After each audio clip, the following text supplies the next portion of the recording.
I was staring at the certified letter from the Maple Ridge Homeowners Association when my doorbell rang at 7 in the morning, and I knew my peaceful Wednesday was about to go completely sideways. The woman standing on my porch looked like she had been created in a laboratory specifically to terrorize suburban homeowners. Her blonde hair was pulled back so tight it probably gave her a headache, and she wore a pastel pink blazer that screamed, "I want to speak to your manager," from 3 blocks away. She held a clipboard like it was a weapon, and her expression suggested she had just caught me committing mass murder instead of, existing in my own home. "Christopher Brennan?" she asked, though it sounded more like an accusation than a question. "That's me," I said, still holding the unopened letter. "Can I help you?" "I'm Deborah Patterson, president of the Maple Ridge HOA. I assume you received our notice regarding the violation on your property." She gestured dramatically toward my front windows, which currently looked completely normal in the early November morning light here in Boulder, Colorado. I glanced down at the envelope in my hand. "I literally just got this. Haven't even opened it yet." "Well, perhaps you should," she said, tapping her pen against the clipboard with increasing agitation. "We photographed the excessive frost buildup on your windows yesterday morning. It's a clear violation of Section 7.3 of the HOA bylaws regarding property maintenance and aesthetic standards." I stared at her for a long moment, trying to process what I was hearing. "I'm sorry, did you just say you're threatening me over frost on my windows?" "Like the natural weather phenomenon that happens when it gets cold." Deborah's expression hardened. "The HOA bylaws clearly state that all properties must maintain a neat and presentable exterior appearance. Excessive frost buildup suggests poor property maintenance and reflects badly on the neighborhood as a whole. We've issued you a warning and a fine of $250. If the issue isn't resolved within 7 days, the fine will increase to $500 per week until compliance is achieved." "Are you actually serious right now?" I asked, genuinely wondering if this was some kind of elaborate prank. "You want to fine me because frost formed on my windows during the night. The bylaws are quite clear, Mr. Brennan. Several board members have complained about the unsightly appearance of your windows during morning hours. We expect all residents to maintain their properties according to our standards." She pulled a photograph from her clipboard and thrust it toward me. As you can see, the frost accumulation was quite substantial. I looked at the photo. It showed my front windows on what must have been a particularly cold morning, covered in those beautiful crystalline frost patterns that form on glass. It actually looked kind of nice, if you asked me. Certainly not something worth a $250 fine. "This is insane," I said, shaking my head. "Frost is a natural occurrence. It happens to everyone's windows when the temperature drops and there's moisture in the air. Then perhaps you should take appropriate measures to prevent it, like everyone else in the neighborhood," Deborah snapped. "I suggest you look into better insulation or heating solutions. The HOA expects compliance within the week. Good day, Mr. Brennan." She turned on her heel and marched back to her white Lexus SUV, which of course had a vanity plate that read HOPRES. I stood there on my porch, completely dumbfounded, watching her drive away. I went back inside and actually opened the letter. Sure enough, it was all there in official HOA letterhead complete with legal jargon. Violation Code 7.3, Aesthetic Property Standards, $250 fine, escalating penalties. They had even included a copy of the relevant bylaw, which I had to admit I had never bothered to read carefully when I bought the house 2 years ago. The language was vague enough that technically, they could probably argue that frost buildup fell under failure to maintain exterior appearance standards.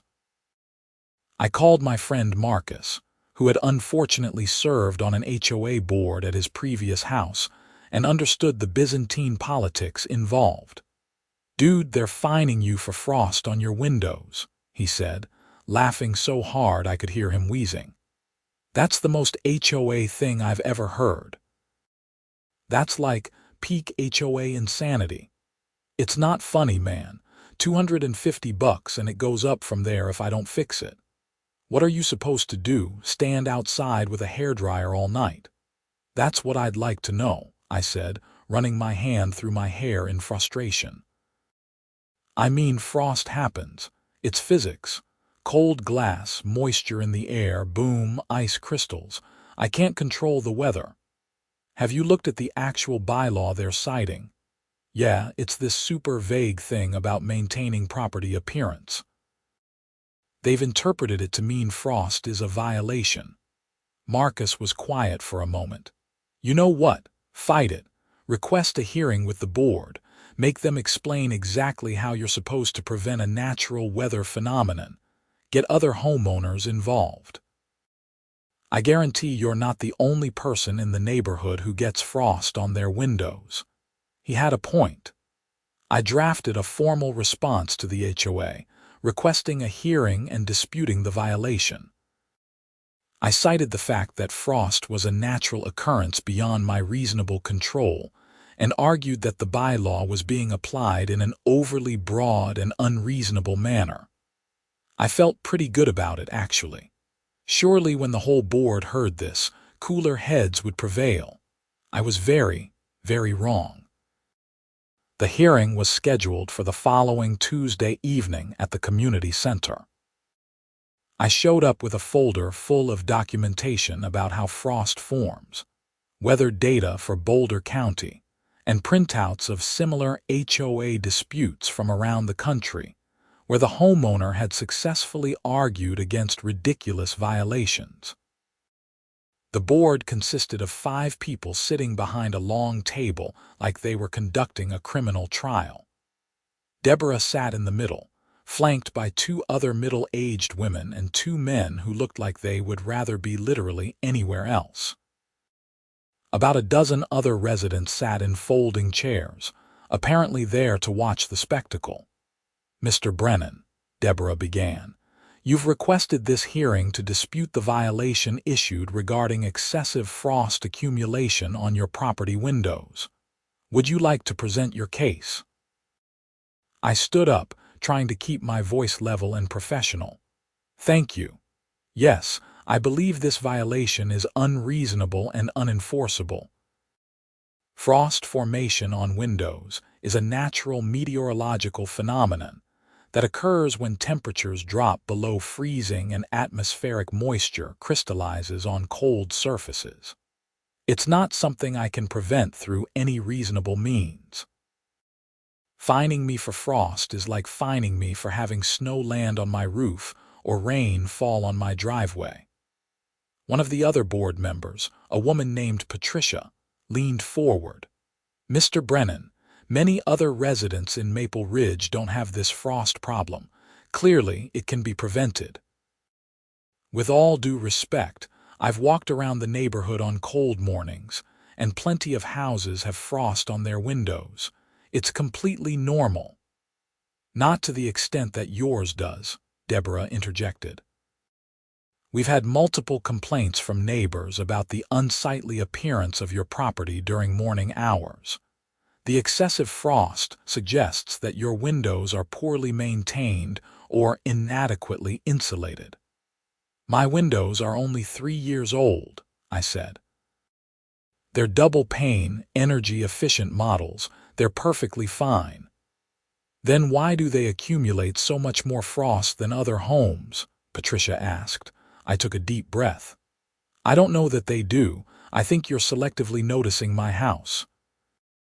And even if they do get more frost, there could be any number of reasons related to the angle of the house, surrounding vegetation affecting airflow, or differences in interior humidity levels, none of which constitute a violation of property maintenance standards." Deborah shuffled her papers. "Mr. Brennan, The HOA bylaws give the board broad discretion to determine what constitutes acceptable property appearance. The board has made its determination. You can either comply or continue to face escalating fines. This is arbitrary and capricious, I said, feeling my frustration rising. You're targeting me specifically for something that happens naturally to homes all over the neighborhood. If this is really about property appearance standards, then you need to be applying it equally to everyone, not just singling me out.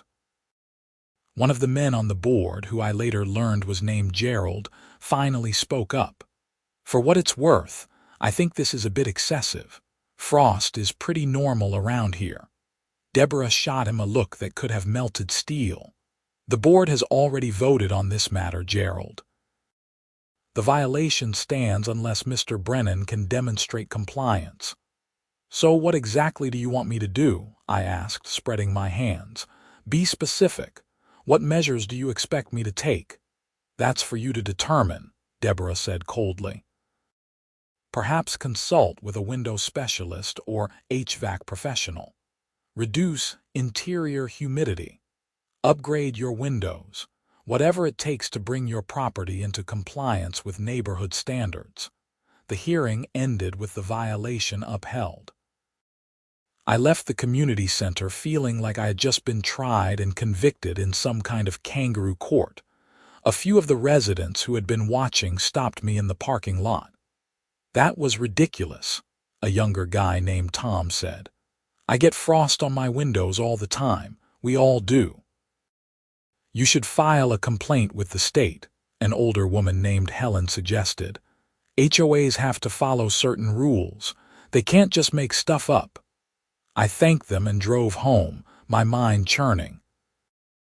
I spent the next few days researching HOA law in Colorado, reading through the state's common interest community regulations, and documenting the frost patterns on houses throughout Maple Ridge. Sure enough, on cold mornings, at least half the houses in the neighborhood had visible frost on their windows. I took photos, noted addresses, recorded temperatures. I also started paying more attention to my own windows, trying to figure out if there really was something different about them. The frost that formed was actually quite beautiful, creating intricate fern-like patterns across the glass. It usually appeared in the early morning hours when temperatures were lowest and would melt away within an hour or two of sunrise. I couldn't see how it was hurting anything or anyone. Then I got an idea. If the HOA wanted to play hardball, I would get technical. I researched everything I could find about frost formation, condensation, insulation, and window performance. I contacted a mechanical engineer I knew from my job at the aerospace company where I worked as a project manager. His name was Dr. Raymond Chen, and he specialized in thermodynamics. So they're fining you for frost, Raymond said when I explained the situation over lunch. That's absurd. Frost formation is completely normal. In fact, in some ways, it indicates that your windows are actually doing their job. What do you mean? Well, exterior frost forms when the outer pane of glass gets cold enough for atmospheric moisture to crystallize on it. If your windows are properly insulated, the inner pane stays warm while the outer pane reaches ambient temperature. That's exactly what you want. It means heat isn't escaping through the glass. So the frost actually proves my windows are well insulated. Essentially, yes. Now, interior frost would be a problem because it would indicate cold air is penetrating into your living space. But exterior frost, that's just physics. It happens. This was exactly the kind of ammunition I needed. Raymond agreed to write a brief technical statement explaining the science of frost formation and window insulation. I compiled this along with my photos of other homes in the neighborhood, weather data, and citations to Colorado HOA law regarding reasonable enforcement of bylaws. I submitted everything to the HOA board with another formal request for them to rescind the violation.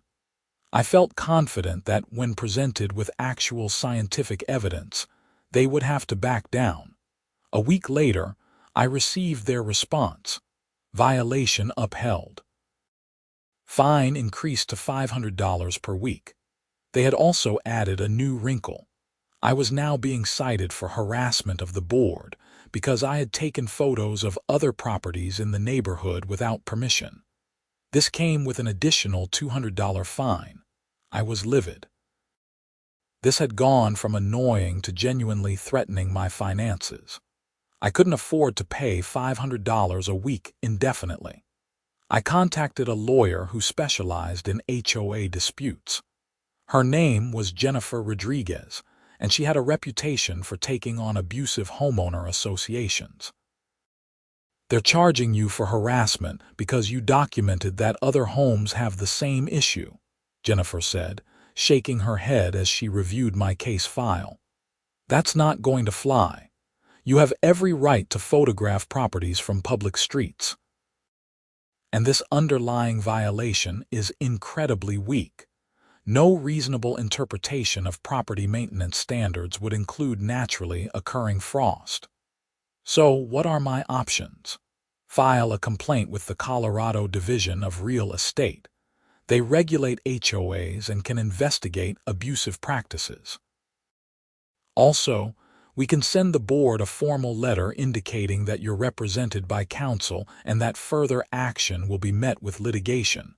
Sometimes that's enough to make them back off. And if it's not, then we sue them. We can argue that they're violating Colorado's HOA statutes, which require reasonable enforcement of bylaws. We can also seek attorney's fees if we win. The problem is, litigation is expensive and time-consuming. It could take a year or more. I authorized Jennifer to send the letter. It was professional but firm, laying out exactly why the violation was unreasonable and warning that continued enforcement would result in legal action against both the HOA and individual board members personally. The response came within 48 hours. Deborah called me directly, which was surprising. "Mr. Brennan, I received the letter from your attorney," she said, her voice tight. "I want you to know that the board takes our responsibilities very seriously, and we don't appreciate being threatened." "I'm not threatening anyone," I said. "I'm defending myself against unreasonable fines. You've made this into a much bigger issue than it needs to be. If you had simply taken care of the problem from the beginning, none of this would have been necessary." "There is no problem, Deborah. That's what I've been trying to tell you. Frost is normal. It's natural. You're creating a crisis where none exists. The board has made its decision. You can either comply or continue with your legal posturing. But I should warn you, Mr. Brennan, that the HOA has significant resources for legal defense, and we will not be bullied by troublesome residents." She hung up before I could respond. I stared at my phone, wondering how this had escalated so far over something so stupid. November turned into December, and the cold weather intensified. I continued to document frost patterns throughout the neighborhood, building an extensive photo record. The fines kept accumulating on paper, though I wasn't paying them. Jennifer advised me to hold off until we either reached a settlement or filed suit. Then something interesting happened. We got an unusually severe cold snap in mid-December, with temperatures dropping below 0 Fahrenheit for several nights in a row. The combination of extreme cold and recent snowfall created perfect conditions for heavy frost formation. On the morning of December 18th, I walked around Maple Ridge with my camera as the sun came up. Every single house had frost on at least some of its windows. Many had frost that was far more extensive than anything that had ever appeared on mine. I photographed dozens of properties, making sure to capture the house numbers and the dramatic frost patterns. It was like the neighborhood had been transformed into a winter wonderland, every window decorated with crystalline art. I was actually kind of excited as I compiled the photos. This was irrefutable proof that frost was a universal phenomenon in cold weather. Surely the board would have to acknowledge that they couldn't find every single homeowner in Maple Ridge. I sent the photos to Jennifer, who agreed they were compelling evidence. We scheduled another board hearing to present this new documentation. This time, I was determined to end this farce once and for all. The hearing was set for December 22nd. The community center was more crowded this time, with at least 30 residents in attendance. Word had spread about my dispute with the board, and people were curious to see how it would play out. I presented my case with Jennifer at my side. I showed the photos from December 18th, demonstrated that frost had appeared on properties throughout the neighborhood, and reiterated the scientific explanation for why frost formation was normal and unpreventable. Jennifer added legal arguments about reasonable enforcement and equal application of bylaws. Deborah listened with a stony expression. When I finished, she conferred briefly with the other board members in whispered conversation. "Mr. Brennan," she finally said, "the board acknowledges that frost can occur on any property under certain extreme weather conditions. However, your property consistently shows frost accumulation at temperature levels where other properties do not. This suggests an underlying issue specific to your home." "That's not supported by the evidence," I said, keeping my voice level. "My photos show frost on other properties under the same conditions that trigger frost on mine." "The board's determination stands," Deborah said flatly. "However, we're prepared to offer a compromise. If you can demonstrate that you've taken reasonable preventative measures by installing storm windows or upgrading your heating system, we'll reduce the fines to the original $250 citation and waive the weekly penalties." I looked at Jennifer, who gave a slight shake of her head. "That's not acceptable," I said. "I haven't violated any reasonable interpretation of the bylaws, and I won't pay for improvements I don't need to fix a problem that doesn't exist." "Then I'm afraid we're at an impasse," Deborah said. This hearing is concluded.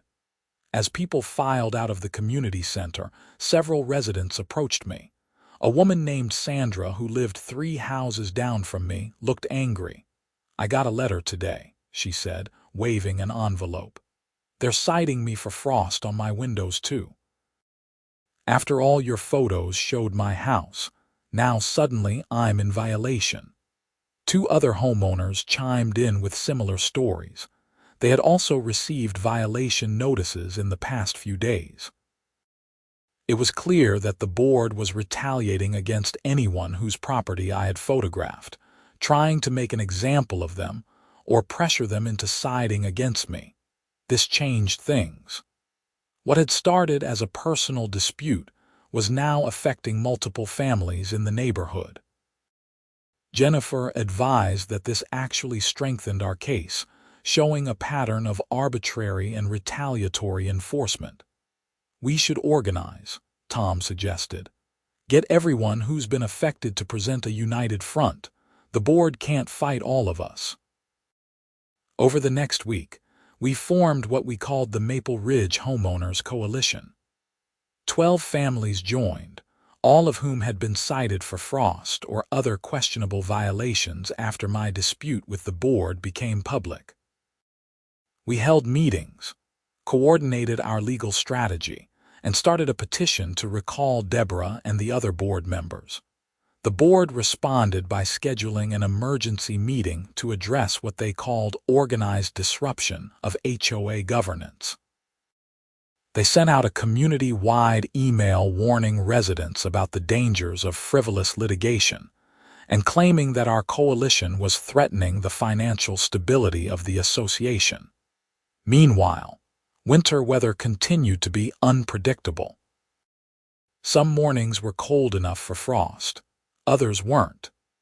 I had developed a routine of checking my windows each morning and documenting whether frost had formed, along with the temperature and humidity conditions. I was building a comprehensive data set, mostly because I'm kind of nerdy about that stuff, but also because I knew it might be useful evidence. Then came the morning of January 3rd. I woke up to find no frost on my windows despite temperatures in the low 20s.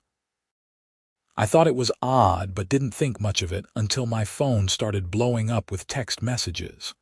"Did you see the neighborhood?" Sandra wrote. "Everyone's windows are covered in frost except yours." I threw on a coat and went outside. She wasn't exaggerating. As I walked through Maple Ridge, I saw house after house with heavily frosted windows. The temperature had dropped overnight, creating perfect conditions for extensive frost formation. But my windows were completely clear. I stood in my front yard, staring at my house, completely baffled. This made no sense. The conditions should have produced frost on my windows just like everyone else's.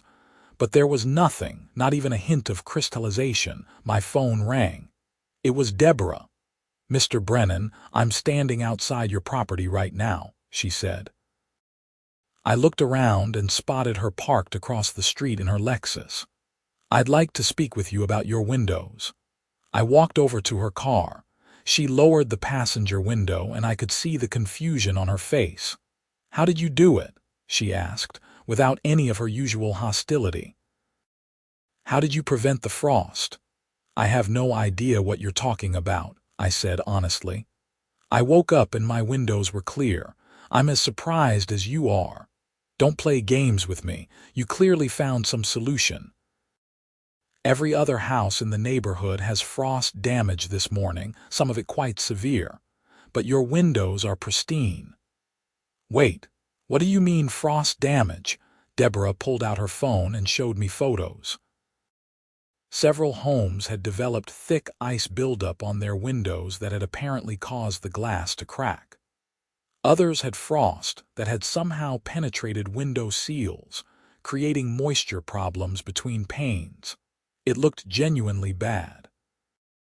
"This is going to cost thousands of dollars in repairs across the neighborhood," Deborah said, "but your house is fine. So I'll ask you again, what did you do?" "Nothing," I insisted. "I didn't do anything. I don't know why my windows don't have frost." She stared at me for a long moment, clearly trying to decide if I was lying. "The board would like to invite you to an emergency meeting this afternoon. Several affected homeowners want to know what preventative measures you took. If you've discovered some solution, it would be beneficial for the entire community." This was surreal. 2 months ago, she was threatening to fine me into oblivion for having frost on my windows. Now she was asking for my help preventing it. "I'll be there," I said. "But I'm telling you, I don't know why my windows are different." I went back inside and started trying to figure out what was going on. I examined my windows carefully, inside and out. They looked completely normal. No frost, no ice, no damage. Just clear, clean glass. I called Raymond, my engineer friend. "Something weird is happening. Everyone in the neighborhood got heavy frost and some frost damage last night, but my windows are completely clear. Any ideas why?" "That is weird," Raymond said. "What's different about your house?" "What have you done differently from your neighbors?" "Nothing that I can think of. Same type of windows, same basic construction, same heating system." "What about interior humidity? Have you been running a dehumidifier or anything?" "No, nothing like that." What about the exterior?" "Any recent landscaping changes? Anything that might affect air flow around the windows?" I thought about it. "Not really. I mean, I trimmed back some bushes last month, but that's about it." "What about your heating habits? Do you keep your house warmer than most people?" "Actually, I probably keep it cooler. I like it around 65 degrees. Saves on the heating bill." Raymond was quiet for a moment. That's interesting. Keeping the interior temperature lower would mean less temperature differential across the window panes. But that doesn't explain why you avoided frost when the exterior conditions were right for it. We talked through various possibilities, but couldn't come up with a definitive explanation. I told him about the emergency HOA meeting that afternoon, and he offered to come along to provide technical expertise. The community center was packed. At least 50 residents showed up, many of them clearly upset about the damage to their windows. There were people I recognized from around the neighborhood, all looking at me with a mixture of curiosity and resentment. Deborah called the meeting to order. For once, she didn't look smug or superior. She actually looked stressed and tired. As many of you know, we experienced significant frost-related damage across the neighborhood last night. Multiple properties have reported cracked windows, seal failures, and ice damage. Repair costs are estimated in the tens of thousands of dollars collectively. She paused and looked directly at me. However, Mr. Brennan's property experienced no frost formation whatsoever. We've asked him here today to explain what preventative measures he employed. I stood up, feeling dozens of eyes on me. I appreciate the invitation, but I have to be honest. I don't know why my windows didn't get frost. I didn't do anything special. I woke up and they were clear, just like they are every morning. You must have done something, a man I didn't recognize called out. Windows don't just magically resist frost. I brought a friend who's a mechanical engineer, I said, gesturing to Raymond. Maybe he can help figure this out. Raymond stood and introduced himself, then launched into a detailed explanation of frost formation and the various factors that could influence it. He talked about temperature gradients, humidity levels, air circulation, thermal mass, and a dozen other technical considerations. People listened, but I could see the frustration growing. They wanted a simple answer, a product they could buy or a service they could hire to prevent this from happening again. The truth is, Raymond concluded, without a detailed analysis of Mr. Brennan's specific property, it's difficult to say exactly why his windows perform differently. There could be any number of subtle factors at play. Patricia, one of the board members, raised her hand. Could we hire you to conduct that analysis? If we could identify what's protecting Mr. Brennan's windows, maybe we could apply the same solution to other properties. Raymond agreed, and the board voted to authorize a professional assessment of my property, paid for by HOA funds. The irony wasn't lost on me. 2 months ago, they were fining me for frost. Now they were paying an engineer to figure out why I didn't have it. Over the next week, Raymond conducted an exhaustive examination of my house. He used thermal imaging cameras to map temperature patterns, measured humidity levels in different rooms, analyzed the composition and installation of my windows, studied air flow patterns around the exterior, and compared everything to similar measurements from neighboring properties. I helped where I could, but mostly I just watched him work and waited for answers. The neighborhood was buzzing with speculation. Some people thought I had installed some kind of high-tech anti-frost coating on my windows. Others theorized that I had secret heated windows or some kind of special treatment. A few people accused me of lying and insisted I must know what I had done. The weather continued to be cold, with several more mornings that should have produced frost. Each time, the same thing happened.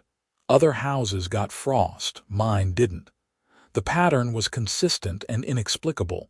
Raymond finally called me 10 days after starting his investigation.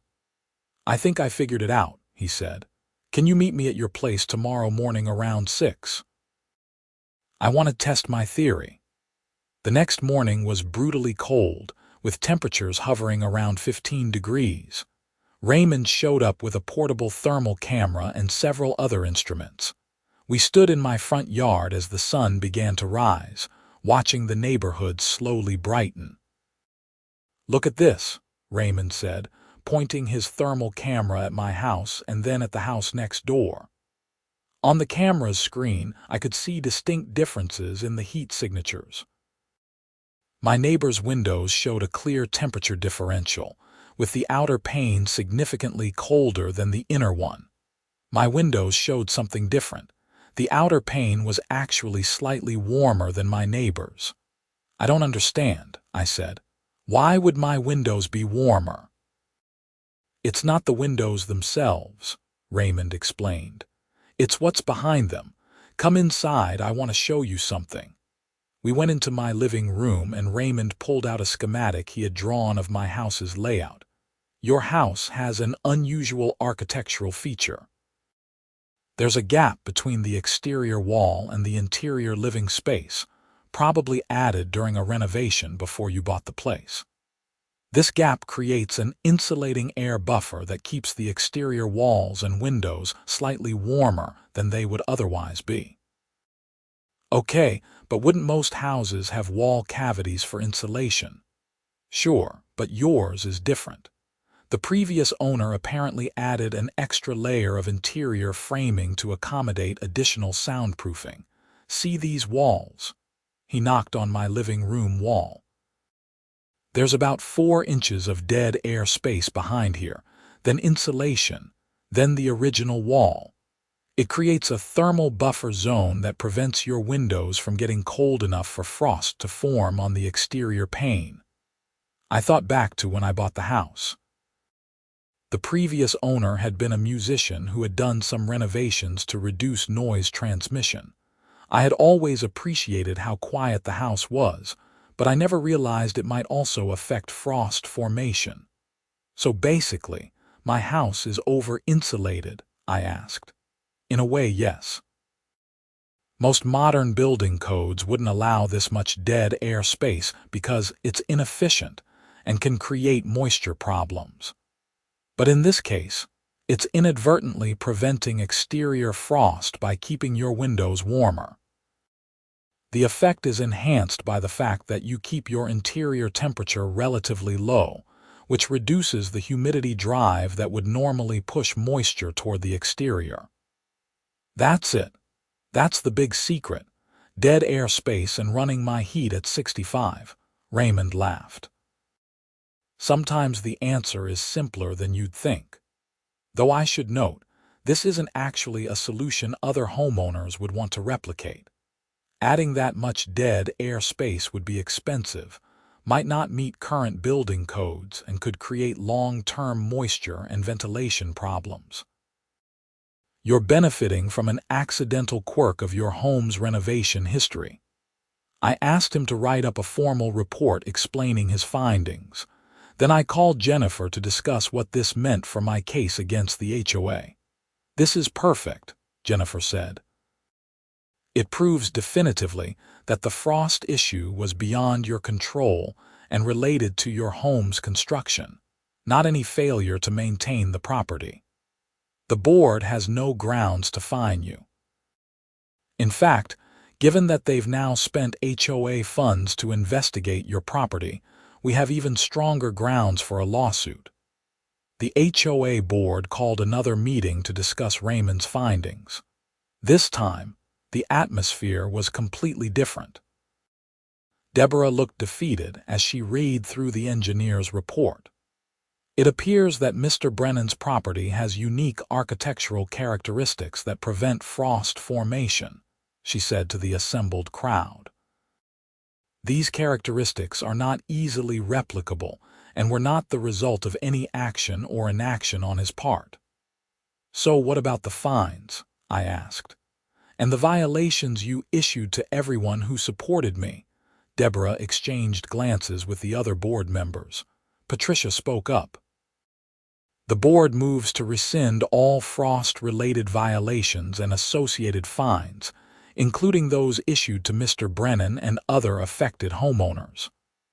"I second that motion," Gerald said quickly. The vote was unanimous. Just like that, the fines disappeared. but I wasn't ready to let it go entirely. "I appreciate the board rescinding the fines," I said, standing up. "But this whole situation revealed some serious problems with how the HOA operates. You issued violations for a natural weather phenomenon, refused to listen to evidence, retaliated against homeowners who supported me, and wasted association funds defending an indefensible position. I think the community deserves better governance." Several people in the audience applauded. Tom stood up and added, "The Maple Ridge Homeowners Coalition has collected signatures from over 40% of the households in this neighborhood calling for a recall election of the current board. We're submitting the petition tonight." Deborah's face went red. "This is outrageous. The board has served this community faithfully for years. You threatened to fine a man thousands of dollars for frost on his windows," Sandra called out. "That's not faithful service. That's power tripping." The meeting devolved into heated arguments after that. Eventually, Deborah gavelled everyone into silence and announced that the board would review the recall petition and schedule an election as required by Colorado HOA law. Over the next month, the neighborhood was consumed by HOA politics. The recall election was set for February 15th. The current board members mounted a defense, sending out newsletters touting their accomplishments and warning that new leadership would be fiscally irresponsible. But the frost fiasco had damaged their credibility beyond repair. The coalition put forward a slate of candidates who ran on a platform of reasonable governance and transparent decision-making. Jennifer helped us review the HOA bylaws and identify provisions that had been used to enable abusive enforcement. We proposed amendments to clarify language and add protections for homeowners. Election day arrived with surprising drama. Turnout was over 70%, far higher than any previous HOA election. When the votes were counted, every single incumbent board member was recalled. Tom was elected as the new president, with Sandra and 3 other coalition members filling out the board. Their first official act was to formally apologize to me and reimburse the legal fees I had incurred defending against the frost violations. They also established a new appeals process for future violations and committed to reviewing all existing bylaws for overly broad or vague language. Deborah was gracious in defeat, if a bit bitter. She approached me after the results were announced. "I suppose you're satisfied now," she said. "You got what you wanted." "I never wanted any of this," I replied honestly. "I just wanted to live in my house without being harassed over frost on my windows. You forced this situation." "I was trying to maintain standards," she said defensively. "To keep property values high and the neighborhood looking its best." "There's a difference between maintaining standards and going on a power trip," I said. "The frost thing was ridiculous and you know it. You just couldn't admit you were wrong." She didn't have an answer for that. She walked away, and I never saw her at another HOA function. Life in Maple Ridge settled into a new normal. The new board governed with a much lighter touch, focusing on actual maintenance issues and community improvements rather than nitpicking violations.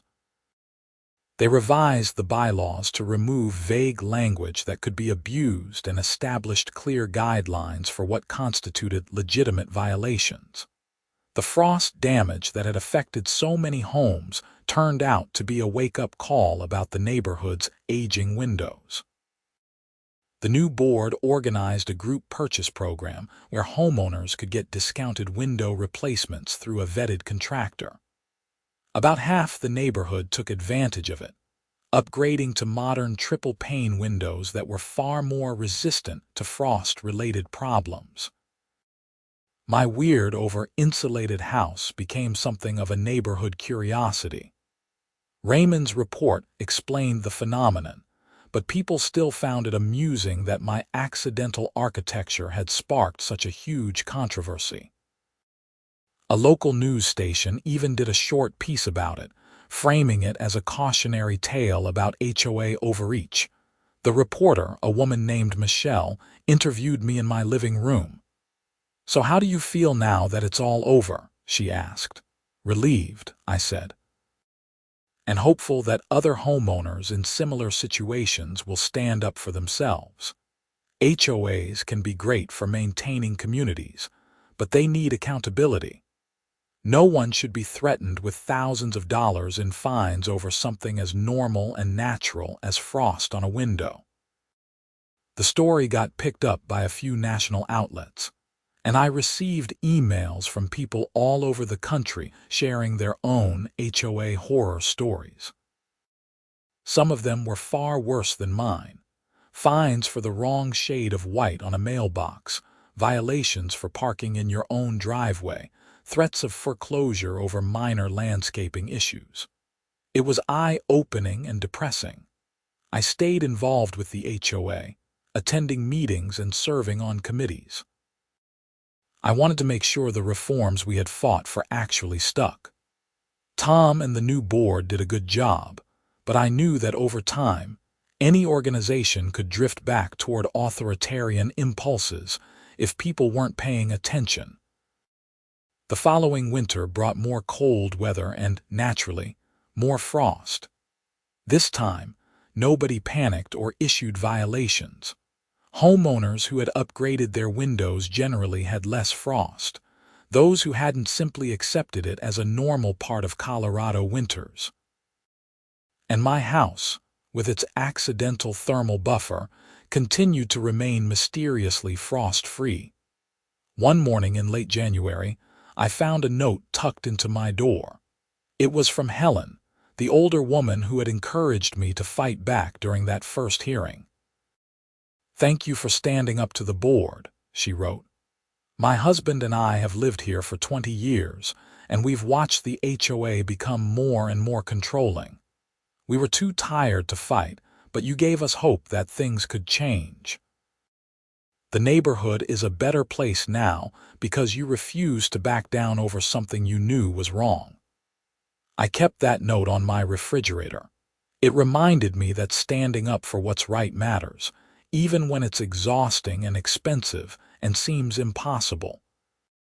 The HOA had tried to bully me into submission over frost on my windows, of all things. But in the end, their overreach had exposed their dysfunction and led to real reforms. As spring arrived and the frost season ended, I found myself actually appreciating those crystalline patterns that had caused so much trouble. They were beautiful, natural, and completely harmless. The fact that an HOA board had tried to weaponize them into a violation said everything about their priorities and nothing about any actual problem. My relationship with my neighbors had deepened through the whole ordeal. The coalition we had formed evolved into a more informal social group. We had monthly gatherings where we'd share food and conversation, strengthening the community bonds that should have been the HOA's real focus all along. Tom proved to be an excellent HOA president. He was fair, transparent, and focused on actual community needs rather than petty rule enforcement. Under his leadership, the HOA funded playground improvements, organized neighborhood events, and negotiated better contracts for services like snow removal and landscaping.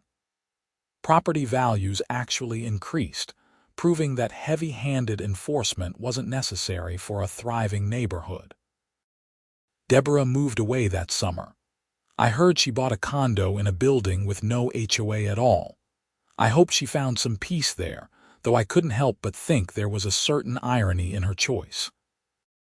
As for me, I continued living in my peculiar over-insulated house, grateful for its quirks and the unexpected journey they had set me on.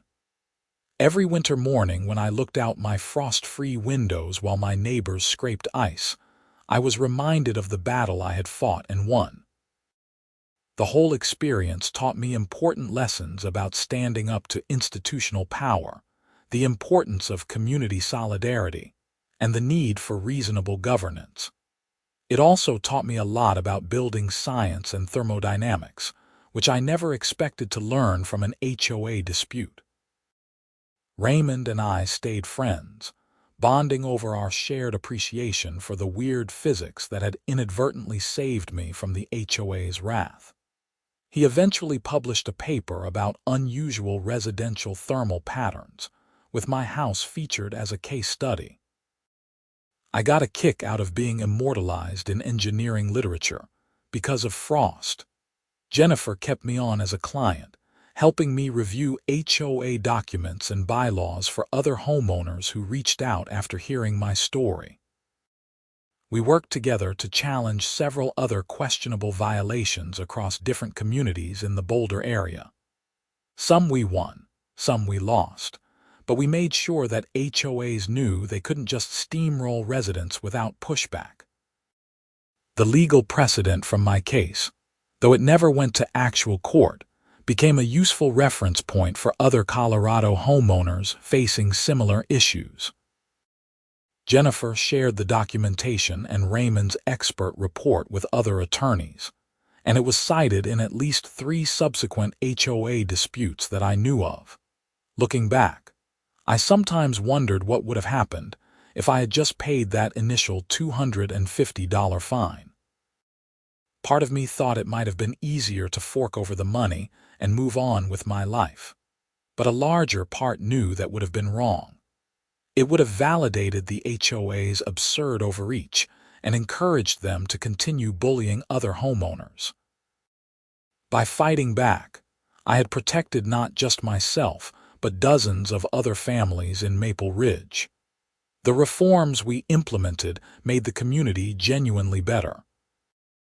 And I had proven that homeowners don't have to accept unreasonable treatment from their HOAs, just because those associations wield significant power. The following winter brought another cold snap in December, and I woke up to see the familiar sight of frost covering windows throughout the neighborhood while mine remained clear. This time, instead of threatening letters, I got text messages from neighbors with photos and laughing emojis. It had become a running joke, a reminder of our shared history and the positive changes that had come from such an unlikely source. Marcus, my friend who had first encouraged me to fight the HOA, came over for dinner one evening. We sat in my living room, looking out through the frost-free windows as snow began to fall outside. "You know what's funny," he said.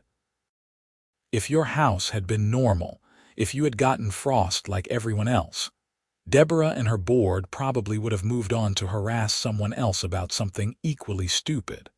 But because your house was different, it exposed the whole rotten system." Sometimes being different is exactly what's needed, I agreed. Even if it's just accidentally having too much insulation. We laughed about that, about the absurdity of the whole situation and how it had spiraled from a single photograph of frost into a neighborhood-wide political revolution. If someone had told me 2 years ago that window frost would become the defining issue of my life for several months, I would have thought they were crazy. The community continued to thrive under its new leadership. Property values rose, not because of aggressive violation enforcement, but because people actually wanted to live in a neighborhood where the HOA was reasonable and focused on genuine improvements. New families moving in often mentioned hearing about our HOA reform as a selling point. I occasionally got emails from people across the country who had read about my case. Some wanted advice on fighting their own HOAs.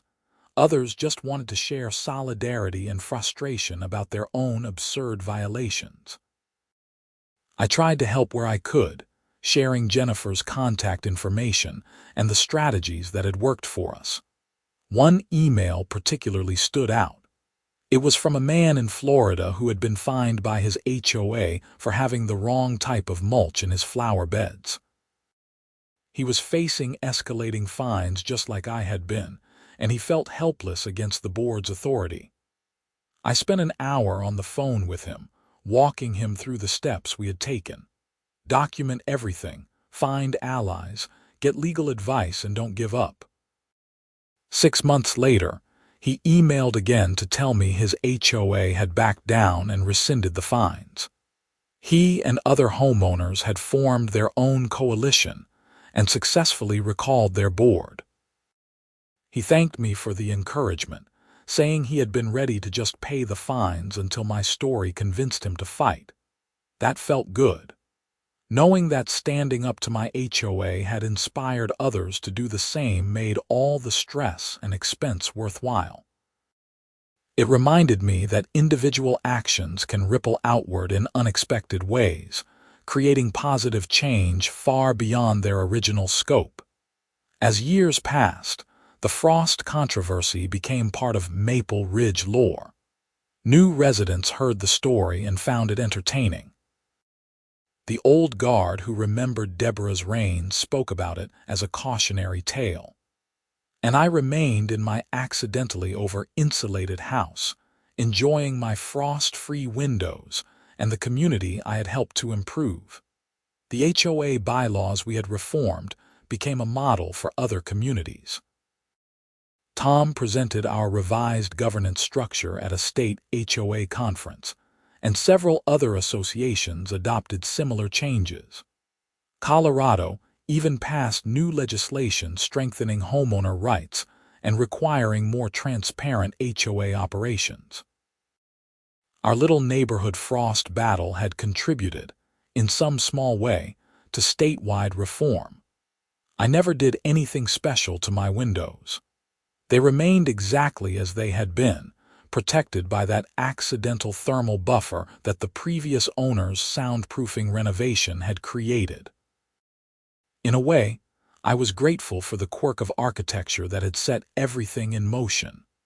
Without it, I might have just been another homeowner quietly suffering under an abusive HOA, never realizing that change was possible.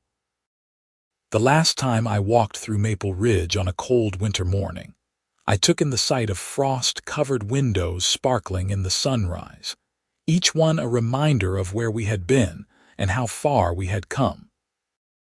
My own windows were clear as always, standing as a quiet monument to the power of standing up for what's right, even when the fight seems impossible and the stakes seem absurdly small.